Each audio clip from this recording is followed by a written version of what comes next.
आदरणीय विजया मैम, आरती मैम, चेतना ma'am, the people ma'am, खुशबू ma'am, Shivani ma'am, उपस्थित गुरुजनों और हमारे प्यारे बच्चों, आप सबका स्वागत है और सबको सुप्रभात। कैसे हो दर्शना मैम? मैं एकदम ठीक हूँ।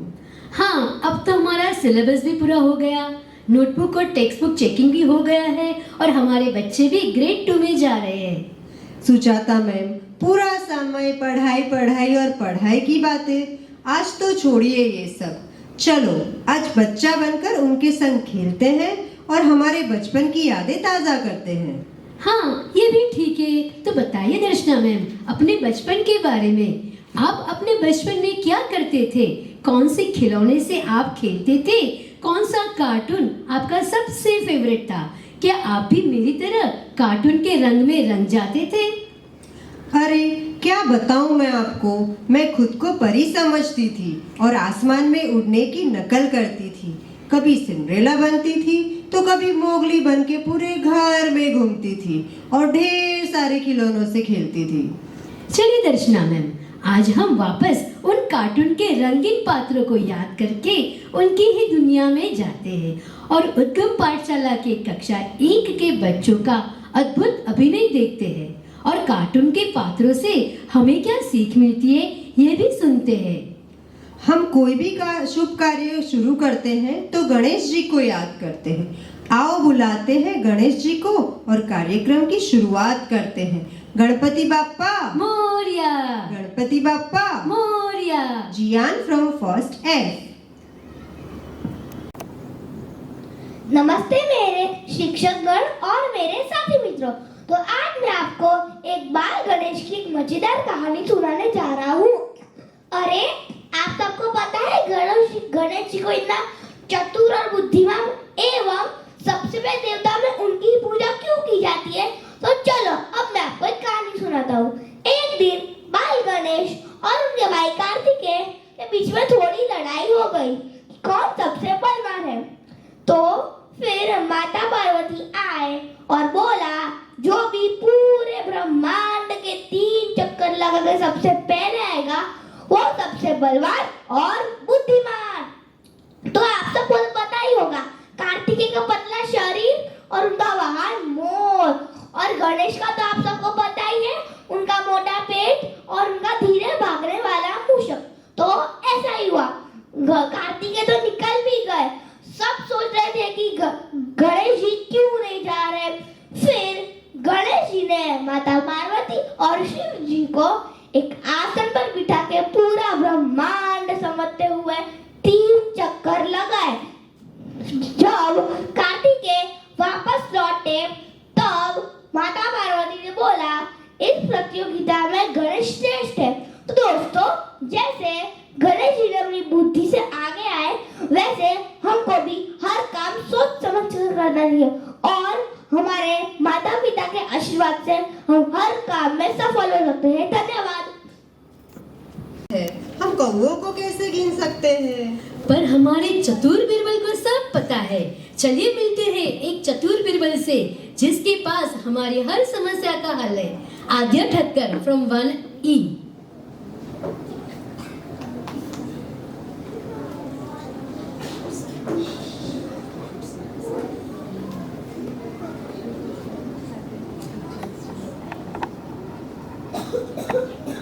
रानी साहिबा, आपकी सेवा ठक्कर आपकी आज्ञा चाहती है कि आज के इस खुशहाल दरबार में बिरबल को हाजिर किया जाए। रानी साहिबा, आज्ञा दीजिए। आज्ञा है। महाज्ञानी बिरबल को पूरे सम्मान के साथ मंच पर बुलाया जाए। तो रानी साहिबा की अनुमति से इस राजकुमार और राजकुमारी से भरे दरबार में बिरबल को हाजिर किया जाए। बिरबल हाजिर हो। टटन। राजकुमार और राजकुमारी से भरा दरबार है और आपके सामने आपका बिरबल हाजिर है। अकबर बिरबल की जोड़ी है सदियों पुरानी। जब उठा सभी सुनना चाहे उनकी कहानी। अकबर बिरबल के किस्से हैं अनेक और वो सिखाते हैं जीने के तरीके ने।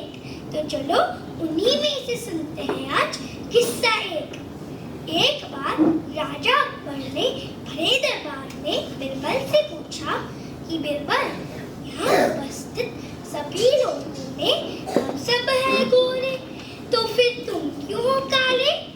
क्या पूछा अकबर राजा ने? सुना आप सबने? अकबर राजा ने पूछा कि यहाँ उपस्थित सभी लोगों में हम सब है गोरे, तो फिर तुम क्यों हो काले? बिरबल मुस्कुराया और बोला, छापना, भगवान ने तो सिर्फ इंसान को बनाया और फिर उसी इंसान को रूप, रंग, धन और बुद्धि का कमरा दिखाया। क्या जवाब दिया बिरबल ने? सुना आप सबने? बिरबल ने जवाब दिया कि भगवान ने तो सिर्फ इंसान को बनाया और फिर उसी इंसान को रूप, रंग, धन और बुद्धि का कमरा दिखाया। मैंने अपना सारा वक्त बुद्धि के कमरे में बुद्धि लेने में बिताया और आप सबने रूप, रंग और धन के कमरे में सब कुछ निपटाया। वो बात सुनकर राजा अकबर और दरबार में उपस्थित सभी लोगों का सर शर्म से झुक गया और बिरबल का सर एक कदम और बढ़ गया। इसीलिए तो बिरबल को मिले हैं कई उपनाम, जैसे कि चतुर, चाणक्य, बुद्धिमान। ब्राह्मण पुत्र बिरबल को है साहित्य विरासत में मिली हिंदी, संस्कृत और पर्शियन जैसी कई भाषाओं के है वो धनी। उच्च शिक्षा और उम्दा जीवन से बिरबल बने राजा, लेखक और कवि। आज नहीं है बिरबल, तो भी सभी के दिलो दिमाग में जिंदा है उनकी छवि। और आज भी एक एक बच्चा गाता है कि नौ रत्नों में एक रत्न है अकबर के बीरबल, अकबर के बीरबल, बेजोड़ रत्न अनमोल रत्न है अकबर के बीरबल, अकबर के बीरबल। सरताज है चाणक्य के कौन? मैं? नहीं बीरबल। सरताज है चाणक्य के अकबर के बीरबल। चलो सब साथ में गाते हैं, अकबर के बीरबल, अकबर के बीरबल, अकबर के बीरबल।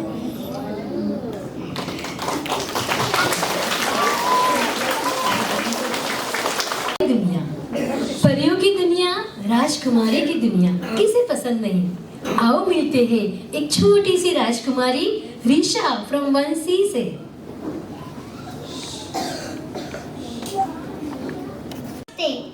आदरणीय शिक्षक और मेरे प्यारे दोस्तों, मैं रीशा पटेल आज मैं अपने पसंदीदा कार्टून चरित्रों के बारे में बताना चाहती हूँ। मेरा पसंदीदा कार्टून चरित्र एल्सा है। एल्सा फिल्म फ्रोजन में पेश किया गया किरदार है। वह राजा अगनान और रानी इदुना की बेटी है। एल्सा की छोटी बहन का नाम आना है। एल्सा और आना एरेंडल में रहते थे। एल्सा के बाल खूबसूरत, लंबे और सुनहरे थे। उसकी आंखें नीली है। राजकुमारी एल्सा के पास जादुई शक्तियां हैं, जिससे वो बर्फ बनाने में और उसे नियंत्रित करने में अनुमति देती है। एल्सा अक्सर आना के साथ खेलने के लिए बर्फ बनाती थी। एक बार आना एल्सा के जादू से घायल हो गई, इसलिए वो अपनी छोटी बहन से रहने के लिए दूर रहने के लिए को भी तैयार थी। फिर एल्सा अपने कमरे में बंद होकर अपनी शक्तियों को नियंत्रित करने लगी, बिना किसी को चोट पहुंचाए। एक छोटी बच्ची होकर एल्सा एक कमरे में बंद होकर रहती थी। जब एल्सा बड़ी हुई तब वो एरेंडल की राजकुमारी बन गई। एल्सा का कर्तव्य उसके राज्य की देखभाल करना था। फिर एल्सा अपने कर्तव्य में सफल हो गई। एल्सा से हमें यह सीख मिलती है कि हमें निडर बनना चाहिए और अपनी शक्तियों का दुरुपयोग नहीं करना चाहिए।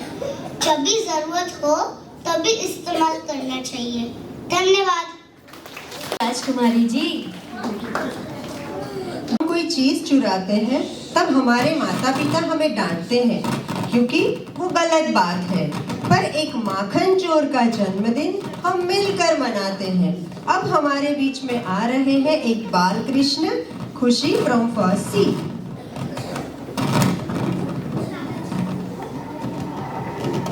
सुप्रभात, मेरा नाम खुशी हरिकृष्णा शेठ है। क्या आप बता सकते हो कि मैं आज क्या बनी हूँ? बिल्कुल सही, आज मैं कृष्ण भगवान बनी हूँ। कृष्ण भगवान का जन्म मथुरा के जेल में हुआ था। क्या कृष्ण भगवान जहाँ भी जाते हैं वहाँ अपने साथ 2 चीज लेके जाते हैं। क्या आपको पता है कि वो 2 चीज क्या है? बिल्कुल सही, कृष्ण भगवान जहाँ भी जाते हैं मयूर पंख और बांसुरी को लेके जाते हैं। जब कृष्ण भगवान छोटे थे तब नंदलाल जी ने उनको बांसुरी दी थी, इसीलिए कृष्ण भगवान जहाँ भी जाते हैं अपने साथ बांसुरी लेके जाते हैं।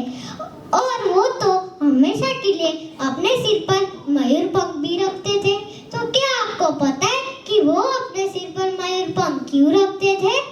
तो चलो आज मैं आपकी ये जिज्ञासा को संतुष्ट करने एक कथा बताने जा रही हूँ। विष्णु भगवान के 10 अवतार थे। कृष्ण भगवान 8वें अवतार थे। उनके पहले के अवतार राम थे। जब एक दिन राम वनवास के लिए निकले तब उनको बहुत प्यास लगी। तब एक मयूर ने उनके लिए पानी लाके दिया। जब मयूर पानी ला रहा था उसके मयूर पंख निकल रहे थे ताकि वो बूढ़ा हो चुका था। तब श्री राम ने मयूर की अपने प्रति ऐसी अटूट श्रद्धा और भक्ति देखकर प्रसन्न होकर वरदान दिया कि मैं अपने अगले अवतार में मयूर पंख अपने सिर पर धारण करूंगा। इसलिए कृष्ण भगवान अपने सिर पर मयूर पंख धारण करते हैं। इसमें से हमें ये सीख मिलती है कि जैसे मयूर ने अपने भगवान की सेवा करने के लिए अपनी सुंदरता को भी त्याग दिया, वैसे हमें भी चाहे हमें हमारी छोटी मोटी चीज क्यों त्यागनी पड़े, हमें हमेशा भगवान और गुरु की सेवा करने का ही मार्ग लेना चाहिए। धन्यवाद। बोलो कृष्ण कन्हैया लाल की जय। नहीं, ये कौन सी जगह है? मैं तो कानपुर, नागपुर, सोलापुर, उदयपुर गई हूँ, ढोलकपुर नहीं गई हूँ। चलिए आज मैं ले जाती हूँ आपको ढोलकपुर और मिलवाती हूँ एक नटखट से, जानवी फ्रॉम 1E।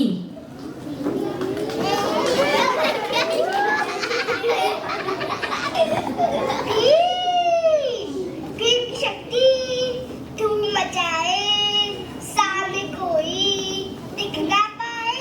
छोटा भीम छोटा भीम छोटा भीम भीम भीम। सुप्रभात दोस्तों, मेरा नाम है जानवी। मैं पहली कक्षा में भाग ई में पढ़ती हूँ। आज मैं आप सबको मेरे मनपसंद कार्टून किरदार छोटा भीम के बारे में बताने जा रही हूँ।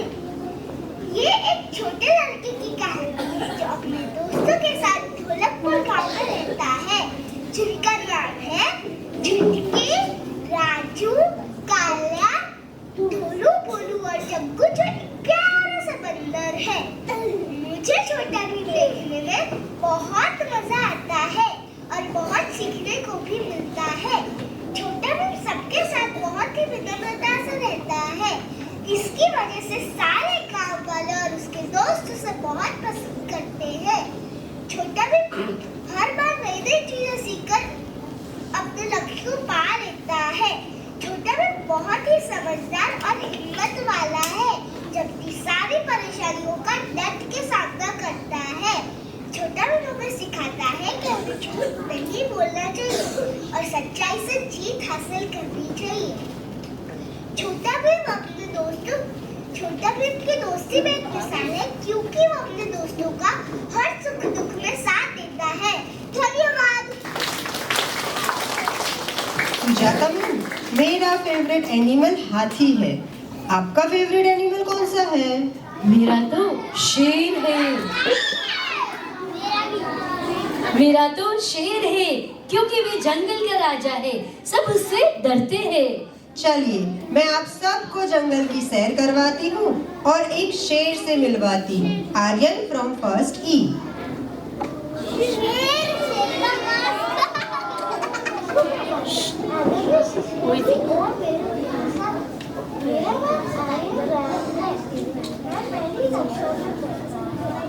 आज के जमाने में कार्टून के बिना बचपन अधूरा है। करीब सभी बच्चे थोड़ी या ज्यादा देर कार्टून तो देख लेते हैं। मैं भी बहुत से कार्टून देखता हूँ, पर मेरा पसंदीदा कार्टून सिम्बा है। यह एक नन्हे शेर की बच्चे की कहानी है। जब सिम्बा पैदा होता है, बहुत ही मासूम होता है और दूसरों के बहकावे में आसानी से आ जाता है। उसकी इसी गलती के कारण उसके पिताजी की जान भी चली जाती है। उसे इस बात का इतना सदमा लगता है कि वो घर छोड़ के चला जाता है। जब सिम्बा बड़ा होता जाता है, वह समझदार और शक्तिशाली भी होता जाता है। जब सिम्बा वापस आता है, वह एक जिम्मेदार राजा भी बनता है। उसके इस सफर में उसके कुछ दोस्त जो उसकी हमेशा मदद करते हैं, उनका नारा ये है, हकुना मटाता। इसका मतलब चिंता मत करो और आगे बढ़ो। धन्यवाद। Simba, very good. चलिए वापस चलते हैं हम परियों और राजकुमारी की दुनिया में और मिलते हैं एक छोटी सी चुलबुली नटखट प्यारी सी आनंदिता फ्रॉम 1B से।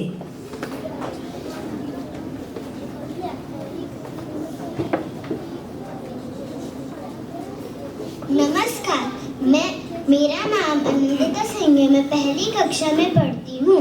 आज मैं आपको एना और एल्सा के बारे में कुछ अच्छी बातें बताने जा रही हूँ। बहुत कम उम्र में अलग हुई एना अपनी बहन को ढूंढने अकेली यात्रा पर निकल पड़ी, भले ही उसको ये अकेले ही करना पड़ा हो। इससे पता चलता है कि यदि आप अपने परिवार के कुछ बातों से सहमत होते हैं या नहीं होते हैं, तो उसको अपने आपसी प्रेम में नहीं आने देना चाहिए। यदि आप खुश हैं तो अपनी खुशी दुनिया के साथ बांटिए, और यदि आप निराश हैं तो उससे सही लोगों के साथ आप बांटने की कोशिश करिए ताकि आप बेहतर महसूस कर सकें। एना और एल्सा से जुड़े ओलफ के सपने बहुत बड़े थे, लेकिन हमको अपने सपनों पर भरोसा रखना चाहिए, क्योंकि भरोसा रखने से ही सपने पूरे हो सकते हैं। यदि आप किसी को अपना समय दें और दया भाव के साथ उसकी मदद करें, तो हमारे आसपास काफी कुछ भुला जा सकता है। धन्यवाद। छोटी सी राजकुमारी, शानदार अभिव्यक्ति। सुजाता मैम, क्या आपको समंदर, उसकी लहरें पसंद हैं? क्या आपने कभी समंदर देखा है? दर्शना मैम, अरे पूछिए मत, मुझे तो समुद्र बहुत पसंद है, पर मैं नाव में बैठने से बहुत डरती हूँ। इसमें डरने की क्या बात है? हमारी एक राजकुमारी है जो बहुत निडर है। वह समंदर की लहरों पर अपनी नाव लेकर निकल पड़ती है। अब मैं बुलाना चाहूंगी ध्यारा शाह फ्रॉम फर्स्ट डी। प्रणाम मेरे शिक्षक। चलो दोस्तों, आज मैं आपको एक छोटी सी गांव की एक राजकुमारी के बारे में बताने जा रही हूँ। पता है दोस्तों, वो राजकुमारी कौन है? वो राजकुमारी मोना है। मैं राजकुमारी मोना हूँ। मेरे गांव का नाम मोटू नईदीप है। मेरे दादी का नाम गामताल है। मेरे पिताजी का नाम चिफ्तुई है। जब मैं छोटी थी तब मैं समुद्र को बहुत प्यार करती थी। समुद्र मेरा दोस्त है। समुद्र में रहने वाले सभी प्राणियों का मेरा गहरा रिश्ता है। मैं उनकी हमेशा मदद करती हूँ, लेकिन मेरे पिताजी को ऐसा लगता है कि समुद्र बहुत खतरनाक है। मुझे गामताल की कहानी सुनना बहुत पसंद है। जब मैं बड़ी हुई तब मैं मेरे पिताजी को काम में मदद करने लगी और उनका नियमों को पालन करने लगी। जब मैं 16 साल की हुई तब कामताल मुझे प्राचीन नदियों से भरी हुई गुफा में ले गई। वहाँ पे मैंने ढोल बजाया, बैम बैम बैम, और आत्मा को याद किया। कामताल की अंतिम इच्छा थी कि मैं समुद्र पर यात्रा करूं और माओ के ढंग उसका दिल पुनः स्थापित करूं। मैंने और माओ ने रास्ता खोजने में चांद, सितारों, सूरज और समुद्र की धारा का उपयोग किया। मैं और माओ, लेकिन वो रास्ता बहुत कठिन था। वहाँ पे से बीच में से जंगली नारियल पहने हुए डाकू और केकड़े राक्षस को धोखा देकर मैंने और माओ ने उसका जादुई फिश को वापस पा लिया।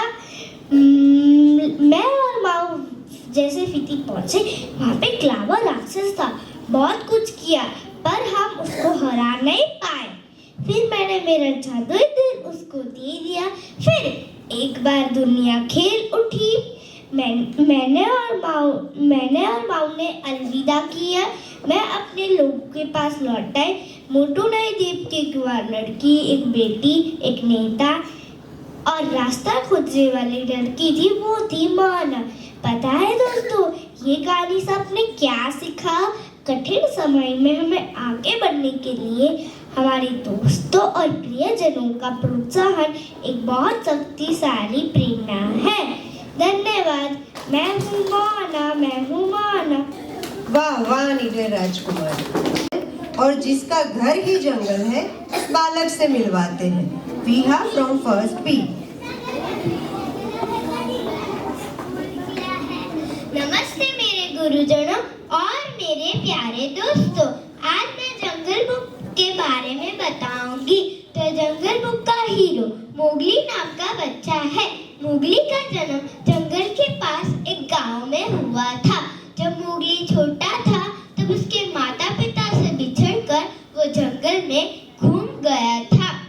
उसे परिवार में उसे पालने वाली भेड़िया माँ रक्षा, भेड़िया पिता राम और उनके 2 बच्चे जो भेड़िए होते हैं वो मोगली के भाई बनते हैं। बालू नामक भालू, बगीरा नामक तेंदुआ और कां नाम की अजगर उसे जानवरों की भाषा, जंगलों का नियम और शिकार करना सिखाते हैं। मोगली जंगली जानवरों के साथ 10 साल रहता है। जंगल का राजा शेर खान मोगली को खाना चाहता है, पर उस समय बालू नामक भालू, बगीरा नामक तेंदुआ सुलह करवा देते हैं। जंगल का राजा शेर खान मोगली को भेड़ियों के समूह से निकालना चाहता है, जिससे वो मोगली को आसानी से खा सके। पर आग से मोगली शेर खान का मुकाबला करता है। शेर खान पूरी तरह घायल हो जाता है। फिर वहां से शेर खान भागकर चला जाता है और अंत में मोगली शेर खान को मार देता है और जंगल में सब बहुत खुश हो जाते हैं। इस कहानी से हमको ये शिक्षा मिलती है कि हमको किसी से दुश्मनी नहीं करनी चाहिए, हमको साथ में मिलजुल कर रहना चाहिए। धन्यवाद। Very good Mowgli. चाचा जी है जो लकड़ी लेकर चलते हैं, सिर पर पगड़ी पहनते हैं, सबसे हंस के मिलते हैं और कंप्यूटर की तरह सोचते हैं। तो आइए मिलते हैं खुश फ्रॉम वंसी।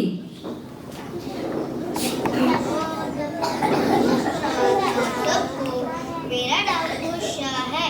पता है आज मैं क्या बना हूँ? चलो मैं आपको बताता हूँ। हाथ में छड़ी, सर पे पगड़ी, हाथ में छड़ी, सर पे पगड़ी, पूछे मेरी तगड़ी तगड़ी, पूछे मेरी तगड़ी तगड़ी। चाचा जी ने किया कमाल, सीधी हो गई सबकी चाल। जी हाँ, मैं हूँ चाचा चौधरी। मैं एक बेहद लोकप्रिय कॉमिक पुस्तक का चरित्र हूँ। मेरी रचना दिवंगत कार्टूनिस्ट प्राण कुमार शर्मा ने की। गंगा नदी के प्रदूषण के स्तर को कम करने के लिए और नदी को पुनर्जीवित करने के लिए शुरू की गई नमामि गंगे योजना। इस योजना में मुझे शुभंकर घोषित किया। एक बार मैं अपनी बिन्नी को कुमारी नदी उत्सव में ले गया। वहाँ मुझे आमंत्रित मेहमान में बुलाया गया था। वहाँ मंच पर मुझे बोलने का भी मौका मिला था।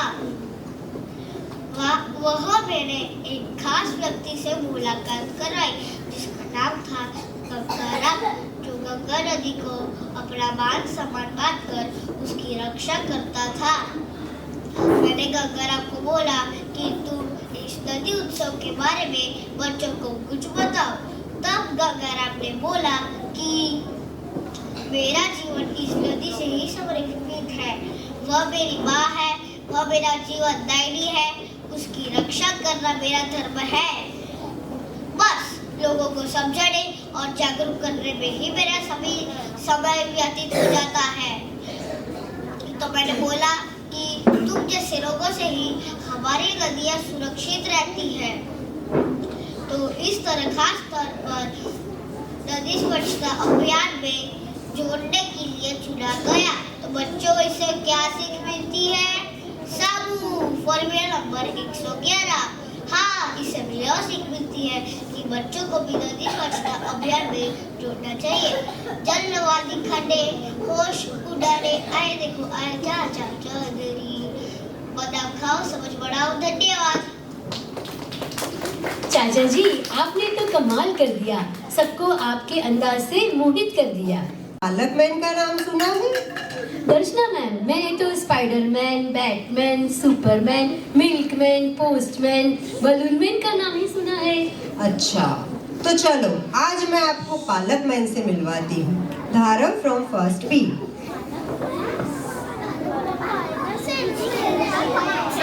मेरा नाम धारव शाह है। मैं 7 साल का हूँ। मैं आज पोपाई कार्टून चरित्र के बारे में बोलने वाला हूँ। पोपाई एक तेरी मेरी आंखें, तेरा मेरा चेहरा और बुद्धिमानी नाविक है। उसका एक मंत्र है, मैं जो भी करता हूँ वो ही करता हूँ।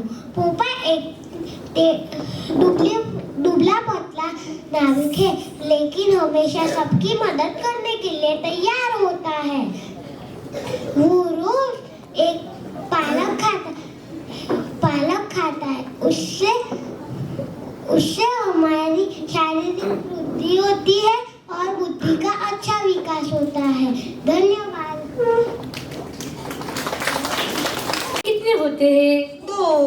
गलत, 1 और 1 तो 11 होते हैं। ऐसे ही मजेदार बातें लेकर आ रहा है अव्यन फ्रॉम 1G।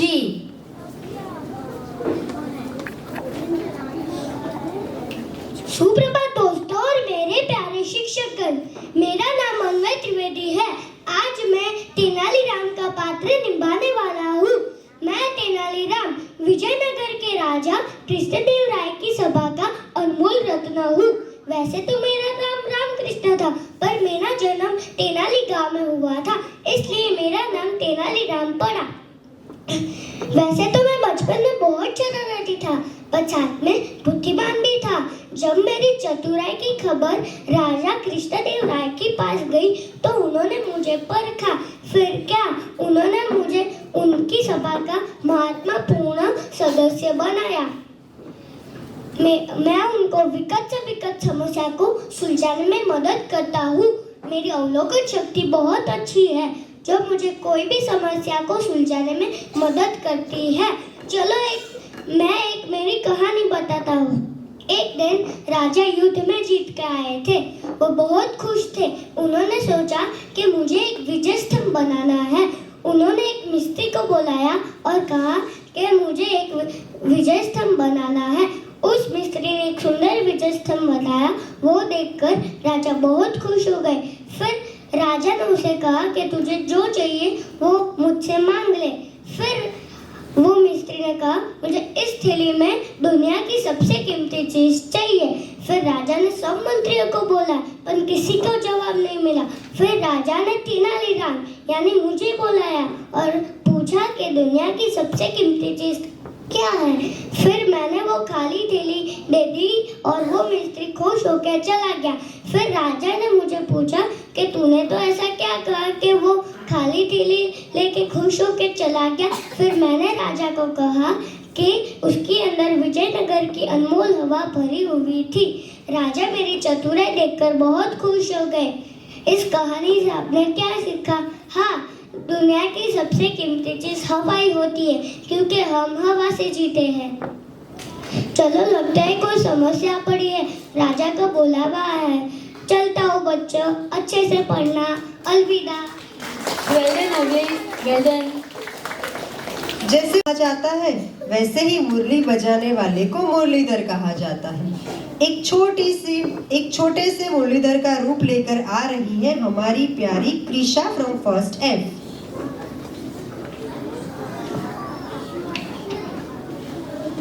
सुप्रभात दोस्तों और मेरे टीचर्स। मेरा नाम कृषा पटेल है। मैया, ओ मैया, मुझे भूख लगी है, माखन दो ना। मैया, ओ मैया, मुझे भूख लगी है, माखन दो ना। मैं हूँ कृष्ण। मेरे कई अनेक रूप हैं।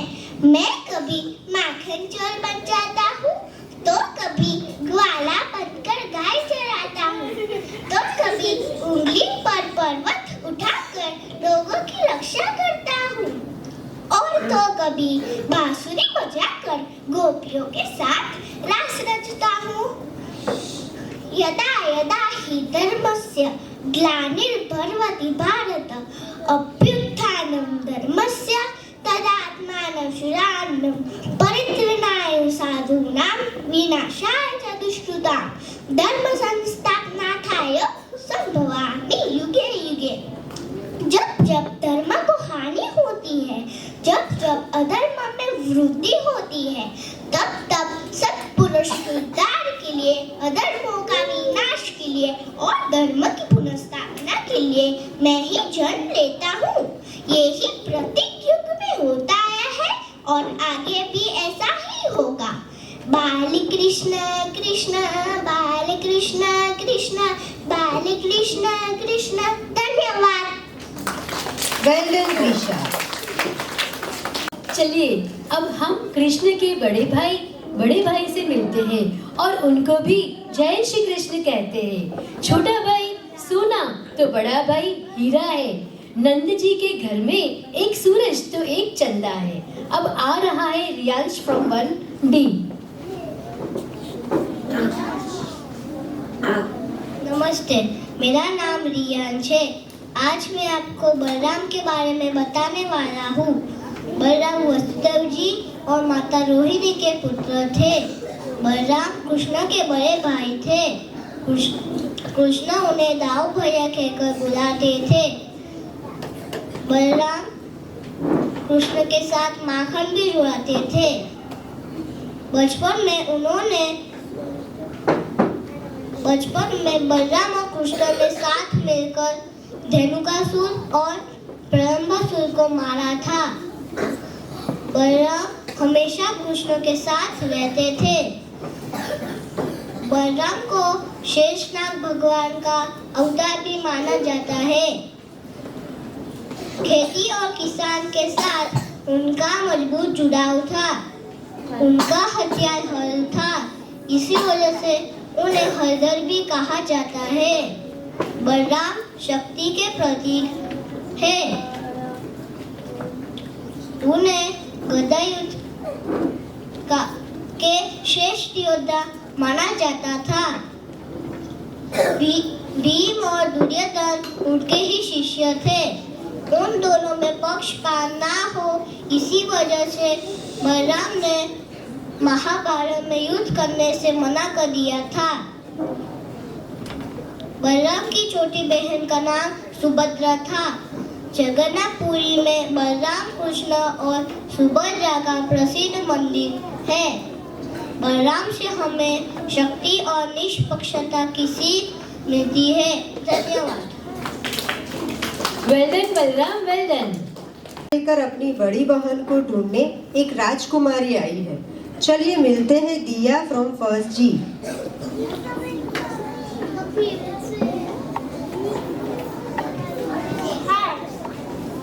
आदरणीय अध्यापिका एवं मेरे प्यारे दोस्तों, मेरा नाम दिया है।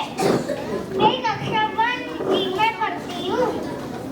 आज मैं ऐसा के बारे में आपको बताने वाली हूँ।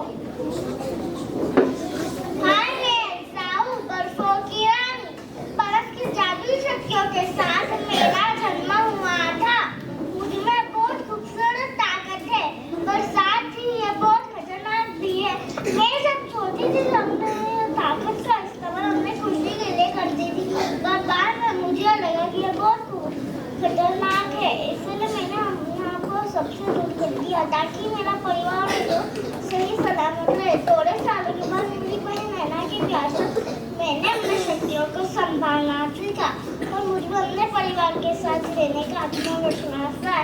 मैंने यह महसूस किया कि सच्ची बात की वजह से ही मैं अपने शक्तियों को सही दिशा दे पाई और मैं अपने राज्य अरेंजर में वापस आई। और आज मैं आपको 5 महत्वपूर्ण बात बताने वाली हूँ।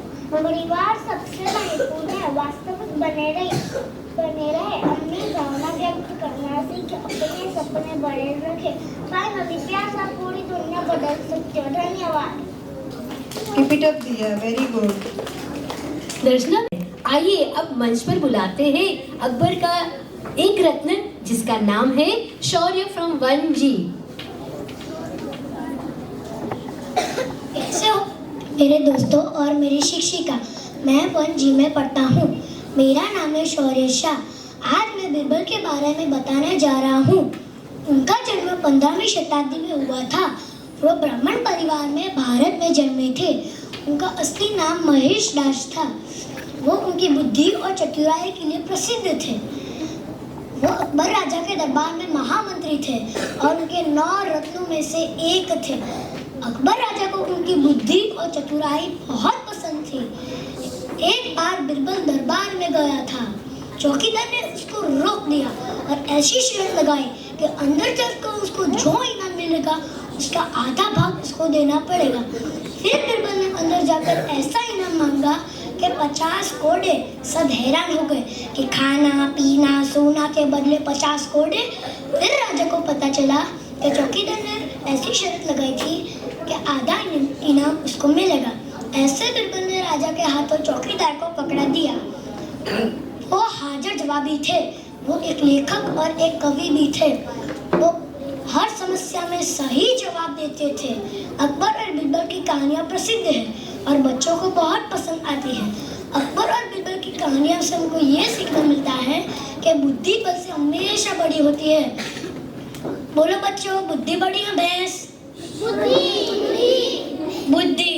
धन्यवाद। वाह बीरबल, वाह वाह। First A.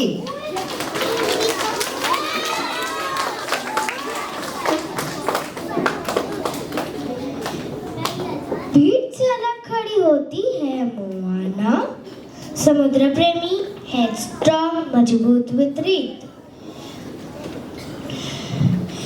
व्यवहारिक रूप से नीडर और शारीरिक रूप से सक्षम है मोआना।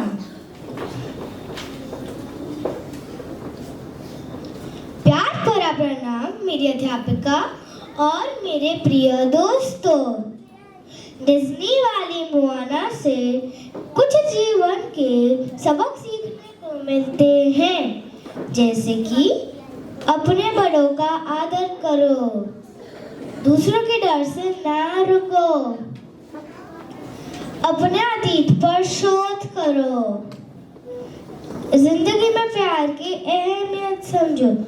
लड़कियों के लिए मोआना एक महान राजकुमारी है। उसमें सिंड्रेला की कृपा, एना की वास्तविकता, मेरिडा की भावना और एल्सा का ज्ञान है। धन्यवाद। एक्सीलेंट ऋषिका। बच्चों, अब आप सब बताओ, आसमान में आपने क्या उड़ता हुआ देखा है?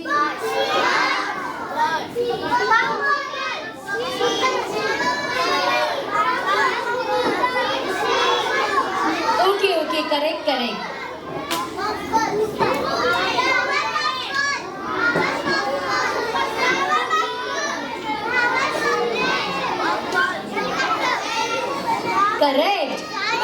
करेक्ट, पर आपने कभी उड़ती हुई 3 बहनों को देखा है? उन 3 बहनों में से एक बहन आज हमारी पाठशाला में आई है। अब हमारी प्यारी सांजी फ्रॉम 1D की बारी है।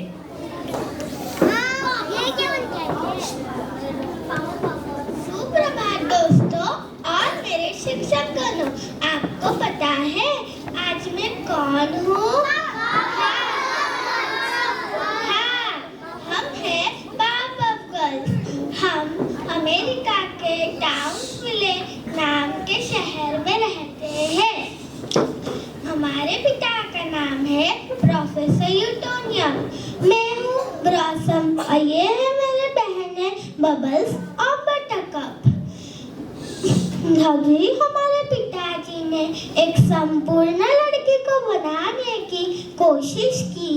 तभी उन्होंने सारे अच्छाइयाँ, मिठास और मसाले मिलाए, पर गलती से उन्होंने एक एक्स नाम का रसायन डाल दिया और इसी वजह से हम 3 अलग-अलग बहनें बन गई। मुझे सब कुछ अच्छा आया।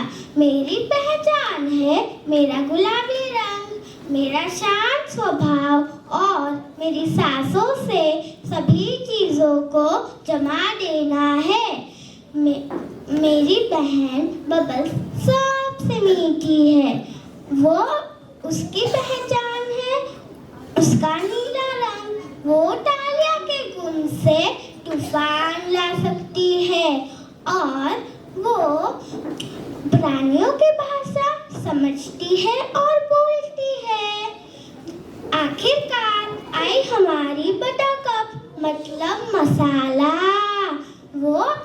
उसकी पहचान है उसका हरा रंग। वो अपने हाथों को मल के आग के गोले बना के दुश्मनों पे वार कर सकती है और इसी विशेषताओं की वजह से हम हमारे शहर को सुरक्षित रखते हैं। शुक्रिया।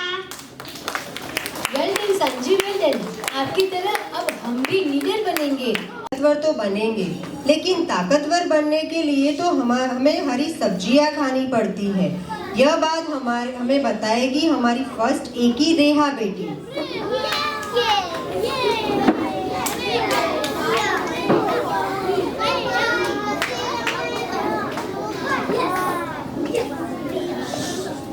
सुप्रभात, मैं पोपाई द सीलरमैन।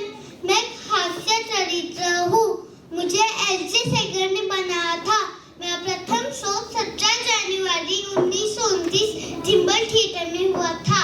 मेरे पिता का नाम पोपडेट पेपी और मेरी माता का नाम ईडन है। मेरे सबसे अच्छे मित्र का नाम ऑलिव और प्लूटो है। दोस्तों, आज मैं आपको मेरे बारे में एक मजेदार चीज दिखाने जा रही हूँ।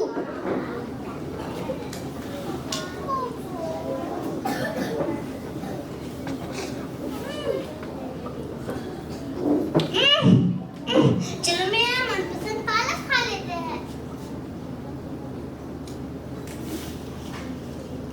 आपने देखा, मैंने पालक खाया, इससे मेरे में शक्ति आ गई। मैं पोपाई सभी बच्चों को पालक यानी हरी सब्जी खाना सिखाती हूँ। अपने लिए लड़ना सिखाती हूँ, दुश्मनों के लिए लड़ना सिखाती हूँ, कभी भी हार नहीं मानना सिखाती हूँ। धन्यवाद। अब हम पालक मेथी, पालक पनीर, आलू पालक, मटर पालक खाएंगे और तभी तो हम सारी बीमारियों का सामना कर पाएंगे। बहुत खाने की बात होगी दर्शना मैम। अब हम चतुराई की बातें सुनते हैं। 1F से जश को बुलाकर उसका स्वागत तालियों से करते हैं।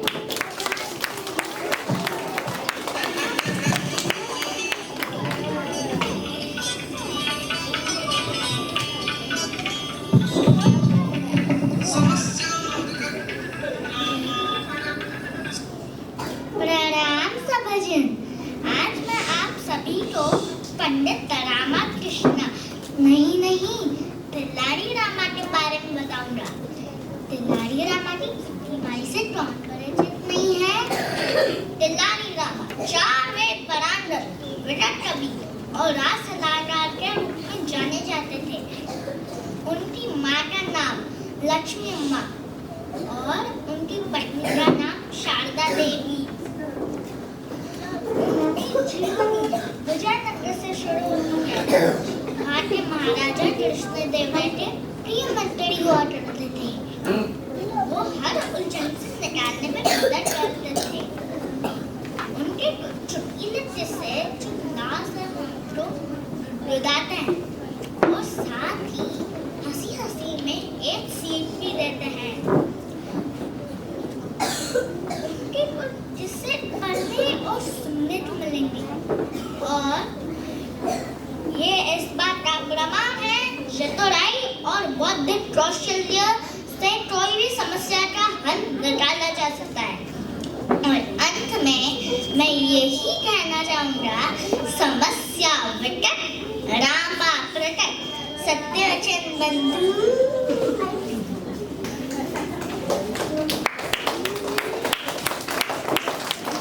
Well done, Tenali Raman, well done. Sujata ma'am, सुनिए, कोई गाना गा रहा है और अपने ही अंदाज में अपनी एंट्री ले रहा है। ओह, ये तो अद्वैत है फ्रॉम फर्स्ट ए।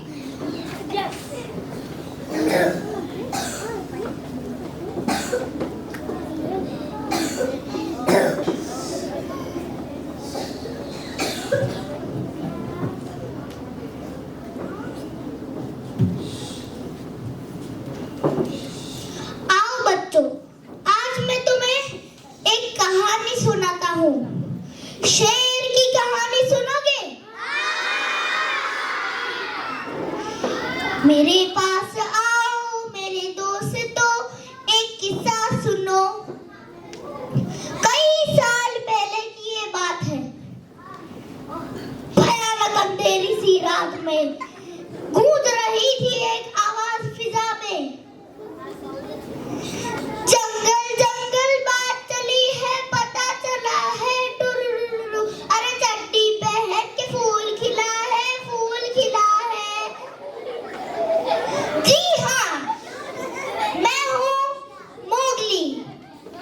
नाम तो सुना होगा, मेरी कहानी भी सुनी होगी, पर फिर से दोहरा देता हूँ।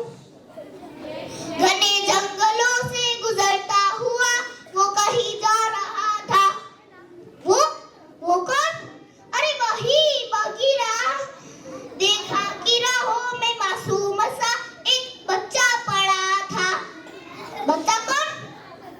अरे मैं, मोगली। फिर क्या? फिर शुरू हुई जंगल बुक। यारों के संग जो बीता हुआ, क्या वो बचपन मेरा था? पकड़ू और पकड़ू, हाथी और का और एक भालू भी था। ला ला ला ला ला ला ला ला ला ला ला ला ला। कोई और भी था ना इस कहानी में? हाँ हाँ, बताता हूँ। नहीं भूलती वो जंगल की रात, याद है मुझे वो थी मंगल की रात। चला जा रहा था मैं हंसता हुआ, हनुमान चालीसा पढ़ता हुआ। बोलो हनुमान की जय, जय जय बजरंगबली की जय। जा रहा था मैं बगीरा से लड़कर, नहीं रहूंगा मैं इंसानों के घर पर। क्यों नहीं जाता हूँ, मेरी बात मान। मेरे सामने आ गया शेर।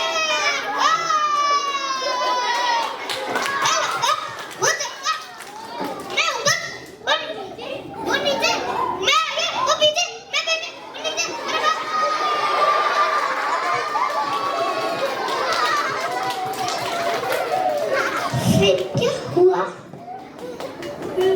खुदा की कसम मजा आ गया।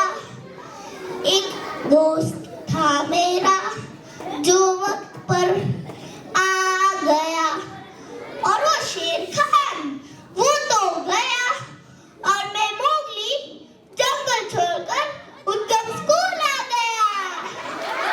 और वो आप क्या कहते हैं? हाँ, moral of the story is, यारो दोस्ती बड़ी है हसीन। ला ला ला ला ला ला ला ला ला ला ला ला।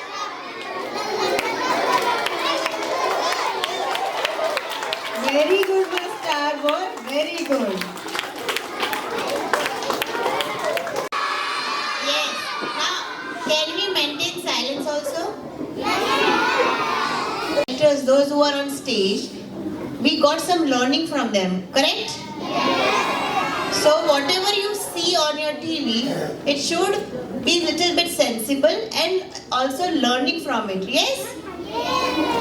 Avoid such things watching on a TV which are not informative, correct? Which spoils our mind and diverts our direction from our goals, correct? So there are so wonderful things to be seen. Yes? If you don't understand, you can even take guidance from your teachers. Right? And today we have two wonderful judges, Khushlata ma'am and Shivani ma'am. Right? Khushlata ma'am and Shivani ma'am, please come on stage and please guide our students and talk about the program. सुप्रभात Deepal ma'am एवं मेरे प्यारे बच्चों, आज उद्गम वाटिका में बाल अभिनेताओं ने अपने अभिनय से एक समा सा बांध दिया। आज जो मुझे कार्यभार दिया गया वो मेरे लिए बेहद जटिल कार्य था, क्योंकि सारे नन्हे अभिनेताओं ने अद्भुत प्रदर्शन दिया, जिनमें से किसी एक को चुनना हमारे लिए बेहद जटिल कार्य है। पर सही मायने में मंच पर पहुंचना ही अपने आप में उत्तम कार्य है। आज नन्हे अभिनेताओं ने सूरज की आंखों में आंखें डाल दी है चुनौती, उसे भी आज चांद सी कीर्ति फैलाकर दी है हवा को भी मात। आज रोकेगा क्या हमें तूफान, हम हैं तो उद्गम की शान। आज आप सभी ने उत्तम अभिनय दिया, तो अगर कोई फर्स्ट सेकेंड या थर्ड नहीं आ पाया है तो हमें दुखी न होकर के बस यही मानना है कि हम स्टेज तक पहुंचे, मंच तक पहुंचे, वही अपने आप में एक बहुत बड़ा पुरस्कार है। धन्यवाद। Thank you Khushboo ma'am. सुप्रभात दीपल मैम, सुप्रभात शिक्षिकागण, सुप्रभात बच्चों, सुप्रभात। मुझे पहचान गए सब? यस, चलो बैठ जाओ, वेरी गुड। अच्छा देखो, आज आप लोगों का उत्साह देख के ही लग रहा है जो आज यहाँ कार्यक्रम बच्चों ने प्रस्तुत किया है वो कितना सुंदर कार्यक्रम प्रस्तुत किया है ना। सब कितने उत्साहित नजर आ रहे हैं। इसी से पता चल रहा है कि जो छोटे छोटे बच्चे हैं आज सबने कार्टून की दुनिया का एकदम समा बांध दिया है ना। ऐसा लग रहा है ना कि सब कार्टून की दुनिया में पहुंच गए हैं। सब यही इमेजिन कर रहे हैं ना, अरे मैं छोटा भीम हूँ, मैं मोगली हूँ, मैं बीरबल हूँ। और इन सब नन्हे नन्हे बच्चों ने हमें भी कार्टून की दुनिया में पहुंचा दिया है। और चाचा चौधरी और हमारे तेनालीराम, हमारी बाल कृष्णा, मैं सब में अपने को ढूंढ रही हूँ। पता है, मुझे लग रहा है मैं भी बाल कृष्णा हूँ, मुझे लग रहा है मैं भी तेनालीराम हूँ, मुझे लग रहा है मैं भी बीरबल हूँ। और कितना मजा आता है जब यहाँ पर आकर के बच्चे बोलते हैं और हम लोगों को सुनने का मौका मिलता है ना। तो इसीलिए आप लोगों को मजा आया। और एक बात और है, ये सारे कार्यक्रम देखने के बाद हम सब बहुत प्रेरित हो जाते हैं। सबका मन कर रहा होगा ना कि काश मैं भी मंच पे होता या होती तो हमें भी बोलने का मौका मिलता। यस, मन कर रहा था सबका? यस। जिन्होंने आज पार्टिसिपेट नहीं किया है, नेक्स्ट टाइम वो सब बच्चे पार्टिसिपेट करेंगे और यहाँ आकर के बोलेंगे। ठीक है? Promise? Yes. Okay, thank you.